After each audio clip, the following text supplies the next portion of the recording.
భారతరత్న బాబాసాహెబ్ అంబేద్కర్ ను స్ఫూర్తిగా తీసుకుని విద్యార్థులు అత్యున్నత స్థాయికి ఎదిగేందుకు కృషి చేయాలని రాష్ట్ర ఎంఎస్ఎంఈ సెర్ప్ ఎన్ఆర్ఐ వ్యవహారాల శాఖ మంత్రి కొండపల్లి శ్రీనివాస్ పిలుపునిచ్చారు. ప్రభుత్వం కల్పిస్తున్న అవకాశాలను సద్వినియోగం చేసుకుని దేశం గర్వించే స్థాయికి ఎదగాలని కోరారు. భారతరత్న డాక్టర్ బాబాసాహెబ్ అంబేద్కర్ 134వ జయంత్యోత్సవాన్ని జిల్లా సాంఘిక సంక్షేమ శాఖ ఆధ్వర్యంలో సోమవారం ఘనంగా నిర్వహించారు. కార్యక్రమానికి ముఖ్య అతిథిగా హాజరైన మంత్రి కొండపల్లి శ్రీనివాస్ మాట్లాడుతూ విద్య ద్వారానే అత్యున్నత స్థానానికి చేరుకోవచ్చని స్పష్టం చేశారు. దీనికి అంబేద్కర్ మహనీయుని జీవితమే ఉదాహరణని పేర్కొన్నారు. విద్య, సమానత్వం, సాంఘిక న్యాయం, మహిళల హక్కుల కోసం ఆయన తన జీవితాన్ని అంకితం చేశారన్నారు. మన కోసం రూపొందించారని అన్నారు. నేడు బడుగు బలహీన వర్గాలకు విద్య, సమానత్వం, రిజర్వేషన్లు, వివిధ సంక్షేమ పథకాల హక్కులు అందుతున్నాయంటే అది ఆయన వల్లే అని కొనియాడారు. అధ్యయనం చేసి స్ఫూర్తిగా తీసుకుని విద్యార్థులు ముందడుగు వేయాలని మంత్రి కోరారు.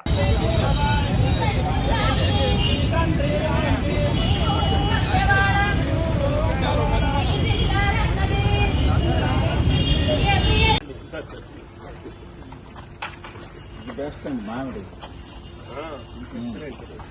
అందరూ బెంకాయ పక్షులన్నీ అన్ని చండి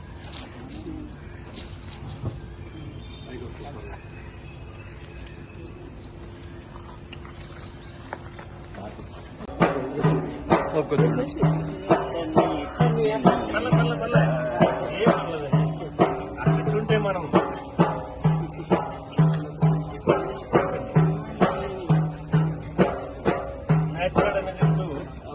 మంచి పని తెలుస్తాం సార్. ఆర్టిఫిషియల్ లిఫ్ట్ కూడా మనం తగ్గిపోయింది సార్. తగ్గిపోయింది సార్. రామ్మా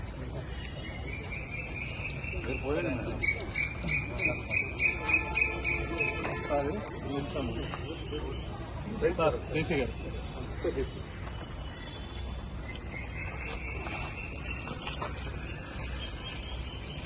ఒకసారి పైకి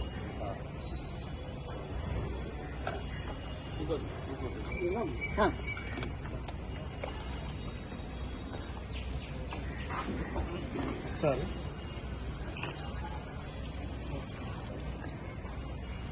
ముందుగా అంబేద్కర్ చిత్రపటానికి ముఖ్య అతిథులు కలిసి టప్పలనాయుడు గారు, జేసీ శివకుమార్ గారు, ఇతర జిల్లా అధికారులు, సంఘ నాయకులు అందరూ కూడా అంబేద్కర్ చిత్రపటానికి వచ్చి పూలమాలలు వేయవలసిందిగా ప్రార్థిస్తున్నాం.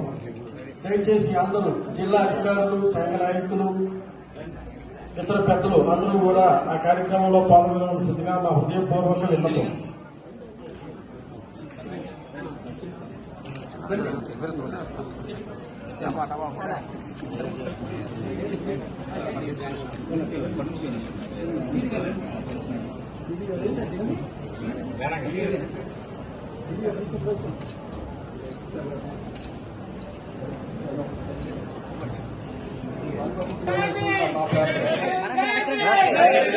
మేడం గారు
డిప్యూటీ డైరెక్టర్ గారు न स्नानं न विलेपनं न कुसुमं नालाकृतामोदजा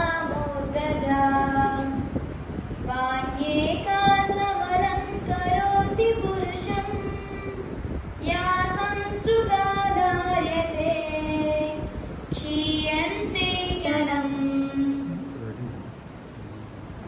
దయచేసి అందరూ కూడా నిశ్శబ్దంగా ఆచరించండి. నిశ్శబ్దాన్ని పాటించాలి దయచేసి.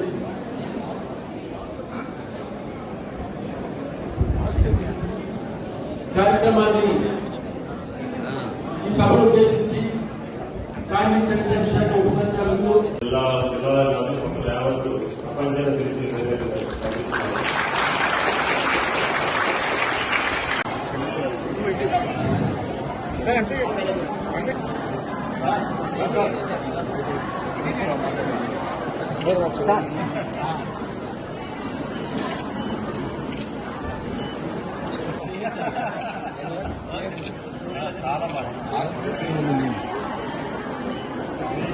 నెక్స్ట్ రా-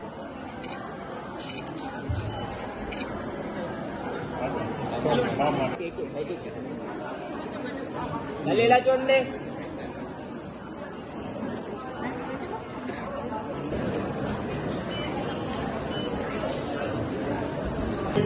వేదికపై కావాల్సిందిగా కోరుకుంటున్నాం.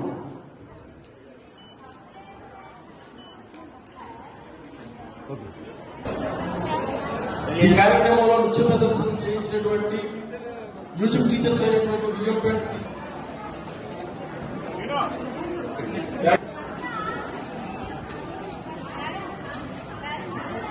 రామారాయణ గారికి వెలుగులో ఇచ్చి సత్కరించాల్సిందిగా మా ఉదయం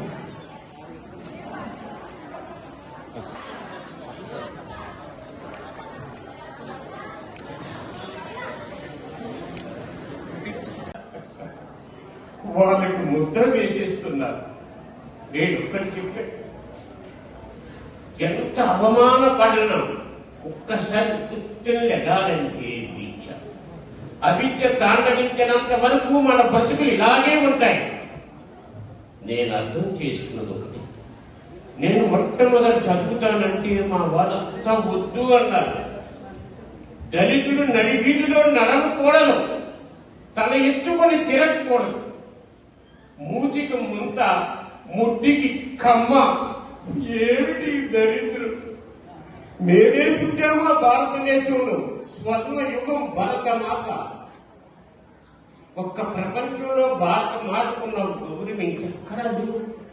ఏ దేవుడు కులాన్ని రాశాడా? నీకు మతాన్ని రాశాడా? లేదు.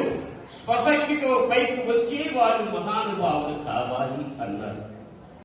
మరి కొలంబియా యూనివర్సిటీ వాళ్ళు సర్వే చేశారు 125వ అంబేద్కర్ ఉత్సవాల జయంతి సందర్భంగా ఎంతమంది కొలంబియా యూనివర్సిటీలో చదివారో వాళ్ళ విద్యార్థులను సర్వే చేస్తే ప్రపంచాన్ని అత్యంత ప్రతిభావంతంగా, ప్రపంచంలోనే అత్యంత మేధావుగా గుర్తించబడినట్లు కొలంబియా యూనివర్సిటీ 125వ జయంతి సందర్భంగా అంబేద్కర్ గారు ప్రపంచ మేధావులను కొనియాడి ముఖ్య అతిథిగా వచ్చినటువంటి honourable minister for MSME Shri Kondapalli Srinivasa గారికి, తర్వాత honourable member of parliament Kalisetti Appalanaidu గారికి, డిఎంసీ మెంబర్స్, తర్వాత మన టీడీ social welfare, EDC corporation, all district officers and మన జిల్లా నుంచి వచ్చిన వాళ్ళందరికీ కూడా, and also all the media friends and all the students. Once again I wish all the best for this celebrations. And మనం ఎందుకు ఇవాళ గ్యాదర్ అయి ఉన్నాం? సో నాకు కూడా వన్ ఆర్ టూ విషయం కూడా నేను కూడా తెలుసుకున్నాను. సో ఇలాంటి ఒక స్టేట్ ఫెస్టివల్ గా మన రాష్ట్రం తర్వాత దేశంలో కూడా అన్ని చోట్ల ఈ మన April 14 అప్పుడు మన జయంతి ఉత్సవంగా సెలబ్రేట్ చేయమని చెప్పి కూడా ఆదేశాలు ఉన్నాయి. ఎందుకంటే అంబేద్కర్ గారు చిన్నప్పటి నుంచి అనేక అవమానం ఇవన్నీ కూడా ఎదురు చూసి తర్వాత అక్కడి నుంచి ఎలా మేము రావాలి ఇండియన్ కాన్స్టిట్యూషన్ రాపించారు. తర్వాత మేము మాట్లాడకూడదని చెప్పిన వాళ్ళకి ఒక లీడర్గా ముందు నుండి వాళ్ళందరినీ నడిపించారు.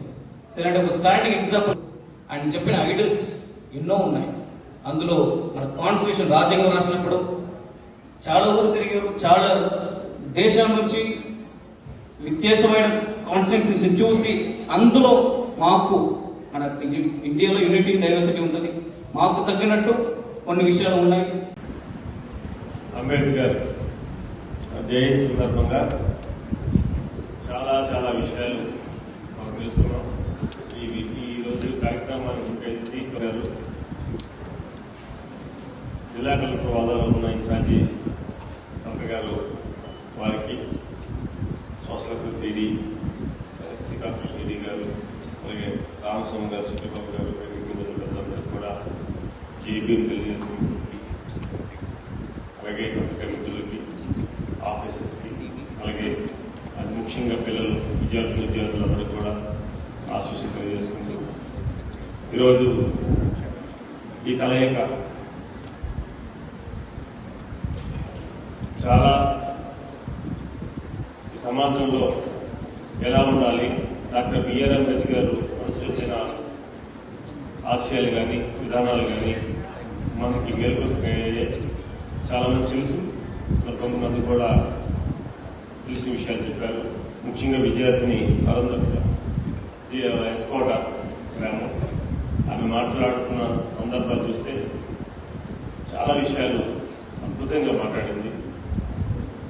ప్రిపరేషన్లో రాకుండా నిజంగా గౌరవ పార్లమెంట్ సభ్యులు శ్రీ కలిసేటి అప్పలనాయుడు గారికి, అలాగే జాయింట్ కలెక్టర్ గారు సేత్ మాధవన్ గారికి, సోషల్ వెల్ఫేర్ ఈడీ గారికి, ఎస్సీ కార్పొరేషన్ ఈడీ గారికి, అలాగే ఈవీఎంసీ మెంబర్స్కి, పత్రికా సోదరులకి, అధికారులకి, మరి ఈరోజు అంబేద్కర్ గురుకుల్ స్కూల్ నుంచి విచ్చేసినటువంటి స్టూడెంట్స్ అండ్ మిగతా స్టూడెంట్స్ అందరికీ కూడా వెరీ గుడ్ ఆఫ్టర్నూన్. స్టూడెంట్స్ ఆకలి వస్తున్నా? Very good afternoon. మీ అందరినీ చూడడం చాలా thank you for the drill.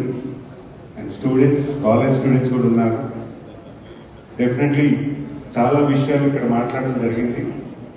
అదే నా సైడ్ నుంచి చిన్న మెసేజ్. ఈరోజు ప్రభుత్వం చాలా అవకాశాలు అందరికీ ఇస్తుంది. ప్రతి ఒక్కరికి కూడా ఒక ఈక్వాలిటీ, సమన్వయం తీసుకురావాలని, సోషల్ జస్టిస్ తీసుకురావాలని, ఎడ్యుకేషన్లో అవ్వచ్చు, ఎంప్లాయ్మెంట్లో అవ్వచ్చు, వెల్ఫేర్లో అవ్వచ్చు, అన్ని రీతుల్లో కూడా there is a good platform for every one.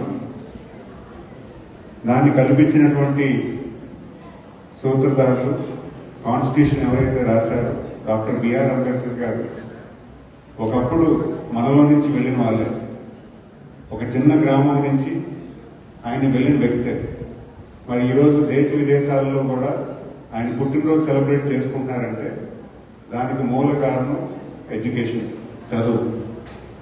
అంటే ఈరోజు ప్రపంచ యావత్తు ఆయన గుర్తించి, ఆయన అభినందించి, ఈరోజు కలెక్టర్ వేదికలో కూడా ఆయన్ని గుర్తు చేసుకుంటూ స్మరిస్తూ ఈరోజు స్కూళ్ళు, కాలేజ్ అందరూ వస్తున్నారంటే ఆయనకున్నటువంటి ఔన్నత్యాన్ని తీసుకొచ్చింది చదువు. ఈరోజు అలాంటి చదువు అందరికీ వచ్చేలాగా, ప్రతి విద్యార్థికి చదువుకునే అవకాశం కల్పించే విధంగా, ప్లస్ ప్రతి విద్యార్థి కూడా వాళ్ళకున్న సోషల్ ఎకనామిక్ కండిషన్ ప్రకారంగా వాళ్ళకి ఉన్నత స్థితిలో వచ్చేలాగా రిజర్వేషన్ కల్పించడం. ఏదైనా ఇప్పుడు మన ఎస్సీ కార్పొరేషన్ వాళ్ళు చెప్పినట్టుగా ప్రతి ఎస్సీ కార్పొరేషన్ అవచ్చు, బీసీ కార్పొరేషన్ అవచ్చు, ప్రతి ఒక్కరికి కూడా ఒక సమన్వయం జరిగి వాళ్ళకి అవకాశం కల్పించే విధంగా ఈరోజు కాన్స్టిట్యూషన్ రాసినటువంటి అంబేద్కర్ గారు ఎంతో మంది బడుగు బలహీన వర్గాలకి ఆదర్శం. ఎందుకంటానంటే ఈరోజు నేను బీసీ కింద వచ్చాను, ఒక రిప్రజెంటేషన్ ఈరోజు మినిస్ట్రీలో ఉన్నానంటే వీళ్ళందరికీ, బీసీ సోదరులందరికీ కూడా ఒక వాయిస్.